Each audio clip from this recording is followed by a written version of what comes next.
okay, so you wanted to have a philosophical discussion about blockchain. You wanted to get deep into some stuff. So let's go.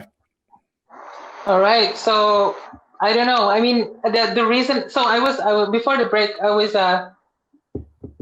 saying the reason I was so interested in blockchain is the potential for it to have us control our own data, as in the idea behind data control and data residency and also data privacy. Those are all theoretically the data belongs to us, but it's not really, because we are actually putting these sets of data in large databases. Even if we're not talking about Facebook or Twitter, we're talking about like Google Drive, for example. It actually resides on Google Drive servers. Yes, Google has encrypted data-to-data transmission, server-to-server transmission of data. Yes, but it's not something that you own. It's not something that you have. Now, of course, this does not mean everyone should just go back to the PC era and just put all of their data in their own devices. But there needs to be sort of a policy. There needs to be a way to. There needs to be an awareness in the public itself to actually have control over your own data. I think it's starting to form. We are starting to realize that Facebook and Twitter monetizes us, like we're their products basically, because they show ads to us, they analyze our thoughts, they analyze our buying patterns, and they sell to us, which is silly. Well, yeah, now, the overlying thing is if the product is free, you're the product. Yes. If the service is free, you're the product. Yeah, I remember that quote. I wanted to say that quote. I couldn't quite remember it because of the drinks. But that's okay. I mean, I get better after I drink, so it's all good. Okay, cool. We're balancing out. Okay. So like even Tim Berners-Lee, the guy who created the web itself, he's the inventor of the web.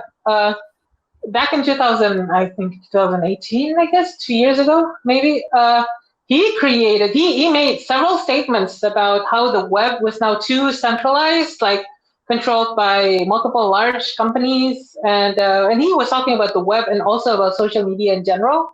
He made a few initiatives. I think one of them is called INRUPT, INRUPT. I'm pretty certain it's INRUPT. It should be Googleable. Let's check later. We can find the link. But so Tim Berners-Lee, the guy who invented the web, is saying that the web has not followed this vision because he wanted the web actually to be decentralized, right? And for people to actually have control over their own data. So the idea being, if we're actually talking about having these social media applications, also having payment systems embedded in us, and all of these KYCs actually being stronger digital than they are physical, then the people who control the data actually have a lot of power, don't they? I mean, we already see that.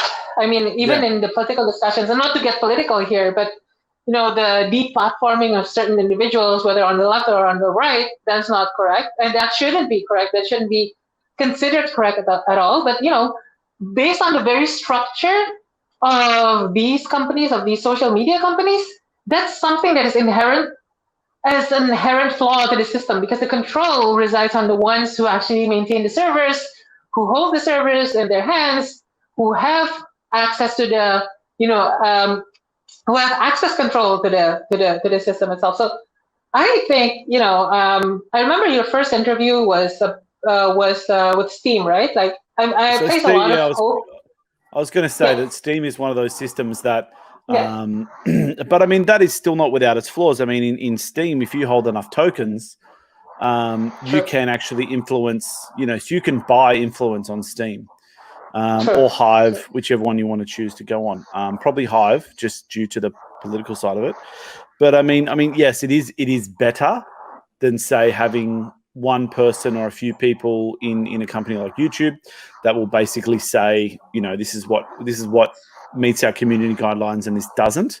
Whereas Steam is a little bit more democratized, But the problem that may happen, and we have seen it with the attempted corporate takeover of Steam and then the fork into Hive, is that when you're backing something that can be controlled by the accumulation of tokens, you're still allowing that power to gravitate towards certain individuals over time, and then it becomes centralized. Exactly. So, I mean, I don't think we've yet reached the correct model for that, because and I was actually going to say, I was actually going to bring up this comment before as well, but you still do need that. The unfortunate thing is that, you know, when you democratize things, that leads to certain problems. And then when you have basically an autocrat, that also leads to other problems on the other side. So, I mean, it's important sometimes with these large scale operations, it's important to have a CEO or someone at the helm that can say, this is the vision, this is where we're going. Whereas sometimes when you end up with a democratized system, you end up going nowhere because no one can agree on anything. And I think that's where the real philosophical problem is with these systems. It's a trade-off between two models, basically. What's going to be better, which is why we've sort of arrived politically where we are, where we have democratically elected leaders for a certain period of time. So it's like, okay, you can lead the country, organization, whatever, for X period of time. After 3-5 years, whatever, we're going to have a review. You can get voted out. You can get voted back in. And that's why, for example, that's why I say no matter what you say about the American political system, I think it's better than the Australian political system, because we have a 3-year term as opposed to a 5-year term that they have or a 4-year term they have in the States. Because the longer that you are able to stay in power, the more you're able to enact your vision and not have to worry about the next election. Whereas here we've got a 3-year election cycle. So after you've gotten into power, you've got 6 months to settle in, 12 months to do actual work, and then 18 months to then plan your next election, which is just insane. However, the one thing relative to crypto I want to build up is that you mentioned that the guy who started the internet has sort of seen his vision distorted over time. It's now becoming too centralized, blah, blah, blah. Do you think that the possibility exists that the same thing might happen with Satoshi's vision of Bitcoin, that what he imagined it would be, which was a peer-to-peer payment system, because of maybe some flaws in block size and things like that basically we're never going to hit a point where, unless there is a block subsidy, which is what a block reward is. The block reward is a subsidy for when miners are eventually going to be able to earn fees. They're going to be able to live off transaction fees, considering the low amount of transactions that can fit into a block, and the fact that, in order to make miners profitable in, say, another 4 or 5 years' time, when there's another, or in 4 years' time, there's another halving, is the blockchain network actually going to be able to sustain like enough profitability for miners to keep the entire network going? And that's where I have a look at some like times like that, when you look at that and you're like, wait, we need to put more blocks in, otherwise this whole thing's not going to be profitable. That maybe it would be a good idea to have a CEO as opposed to a mythology behind your founding. Blasphemy, but okay. Yeah. So let me respond to that. But I want to respond to something you said earlier as well. So that's why I said that customers should have awareness of the importance of decentralization. Simply because, like at the beginning, you said like Steam, Hive, all the issues with the fork and everything. That's based on literal capitalism, right? Like you have more capital, then you have more control, and the control that you have basically translates over a control over a set of a subset of the network that becomes its own network. Now, the thing is, the common customers, and I'm also grouping traders into it as well, they don't care about the importance of decentralization. Most of them only care about profits, or basically at least this site is running. At least I have some features, and that's I think that's the primary issue, is that we don't have sort of awareness. We don't think that it's important. But it is. We're talking about two things. One was, I made two comments. You were talking about ownership of data, And then there was another point, which was my Bitcoin comment that you needed to respond to. So let's go with your ownership of data. Was that what you were talking about? People need to be aware of the ownership of data? Yeah. Well, actually, more aware. So what I actually said was people need to be more aware about the values of having a decentralized system, taking care of their data, instead of a centralized system that controls all aspects of their data and might misuse it. Right now, even in the blockchain community, that is not universal. And I'm referring to like even the traders. Most of them are aware of it, but they don't act upon it because they're not incentivized towards it. They're not incentivized towards decentralization. They're incentivized towards their the value of their own tokens.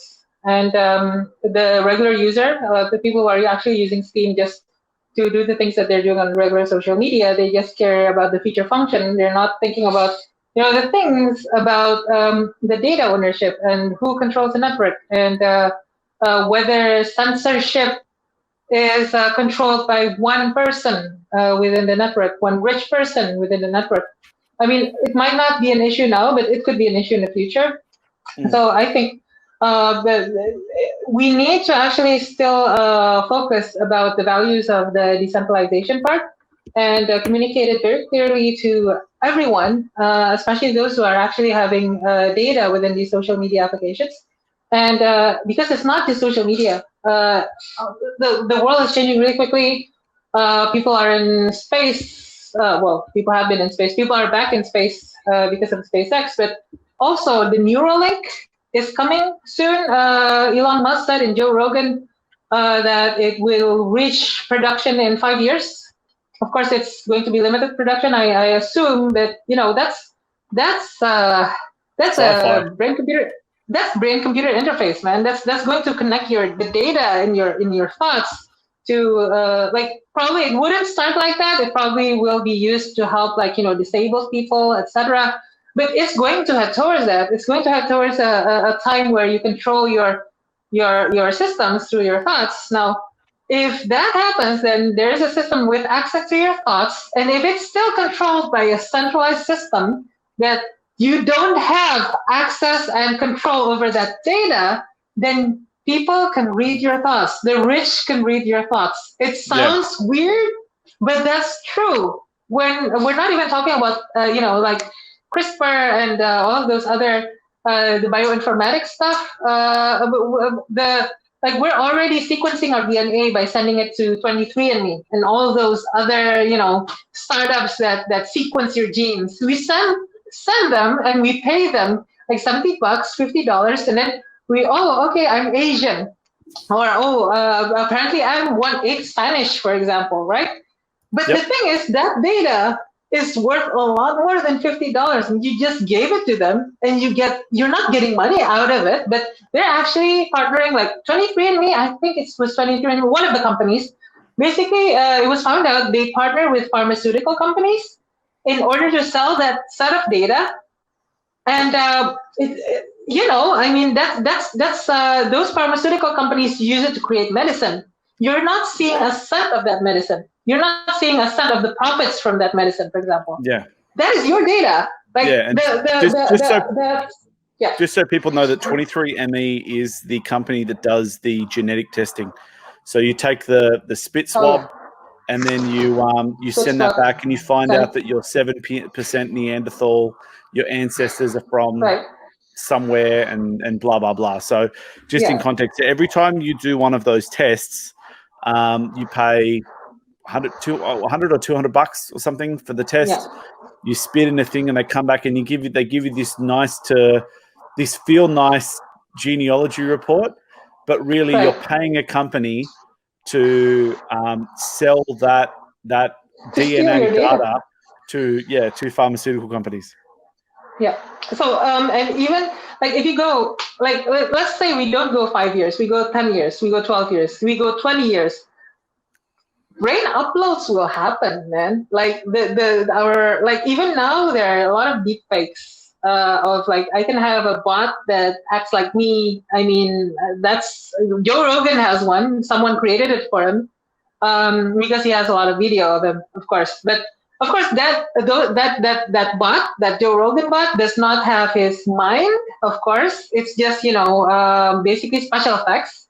But with the Neuralink, wait 10 years, people will create applications that just read your brain and just oh, this person. Maybe it will start by I'm the only person who knows what kind of dresses I like, what kind of suits I like, what kind of well, what kind of games I like, for example. And I might not have time to shop, for example. And I send over an intelligent agent that is programmed with the contents of my head, basically, the stuff that I like. And I have a personal shopper. It might start with that. But it'll end with basically a model of your mind that resides somewhere. Hopefully it doesn't reside in a server that is owned by someone else and you don't have access to that data or the ownership to that data. Because otherwise you might find yourself in 2050 walking into a 7-Eleven and behind the counter you see a bot that looks like you. Yeah. Well, we actually, I was at a, would you like fries with that?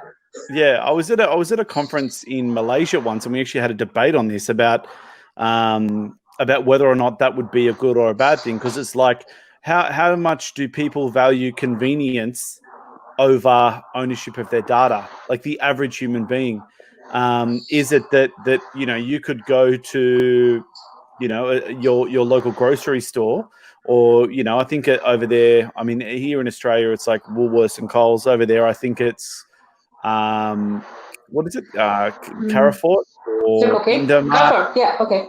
Carrefour, like the big one, or Indomart, or whatever. The large supermarket. Yeah. And then you could basically walk in there and they'll already have your order ready to go. It's like you just walk in. It's like, hi, yep, we knew you were on the way. Your order's ready. This is everything that we think you need. Check it. If you need anything else, whatever. Okay. Then if you change the order, that would change the database, and then they would adjust that. They would adjust the buying habits for the next time.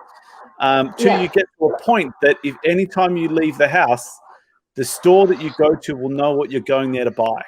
Look. I get it. I'm not a Luddite. I'm not a Luddite. I mean, I like having. Why am I holding this remote? I actually really like. That's a gadget.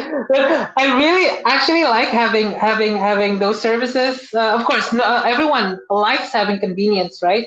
But my vision of a future with those systems also has an opt-out.